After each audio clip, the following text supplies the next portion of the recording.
ইমাম সাহেব যৌবনে পৌঁছার আগেই পিতাকে হারিয়ে তার পবিত্র সেবা যত্ন করা হতে মাহরুম হয়ে মায়ের প্রতি সেবা যত্নে অত্যন্ত দায়িত্ববান হন।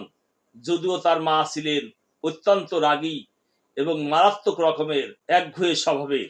কুফানগরের উমর ইবনে জরফা ছিলেন মায়ের অত্যন্ত প্রিয় ব্যক্তি। তার কাছেই যে কোনো মাসালার সমাধানের জন্য ইমাম আবু হানিফাকে পাঠানো হতো। নিজের মতের উল্টো হলেও মায়ের আদেশ রক্ষা করতে ইমাম সাহেব উমর ইবনে জরফার কাছে যে মাসালার উত্তর নিয়ে আসতেন। যদিও ইমাম সাহেবের সামনে কোথাও অন্য কোনো মাসালার উত্তর দেননি এবং এ ব্যাপারেও তিনি ইমাম সাহেবের থেকে অবগত হয়ে মাসালার জবাব বলতেন।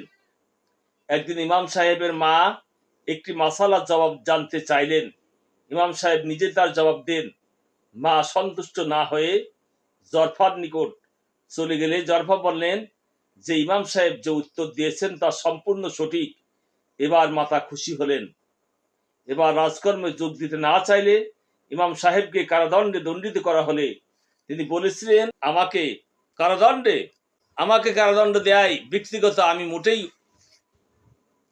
অখুশি নই, কিন্তু আমার অনুপস্থিতিতে আমার মা যে কষ্ট পেয়েছেন কেবল এটাই আমার কাছে একটা দুঃখ। এক ব্যক্তি তার স্ত্রীর সাথে মনোমালিন্য হয় কসম করে বলেছিলেন, তুমি আমার সাথে কথা না বলা পর্যন্ত আমি তোমার সাথে কথা বলবো না। তার স্ত্রীও অনুরূপ কথা বলল। উভয়ের রাগ কমলো, নিজেদের ভুল বুঝলো, কিন্তু মহা বেকায়দায় পড়ে গেল। লোকটি ইমাম সুফিয়ান সাস্তরি রাদিয়াল্লাহু আনহু এর নিকট গিয়ে সব বললে ইমাম সাহেব তাদেরকে শপথের কাফফারা দিয়ে কথা বলতে বললে লোকটি আবার দৌড়ে ইমাম আবু হানিফার কাছে আসে। ইমাম আবু হানিফা সব শুনে লোকটিকে বললেন, তোমরা এখনই গিয়ে মন খুলে আলাপ করো, এই জন্য কোনো কাফফারা দিতে হবে না।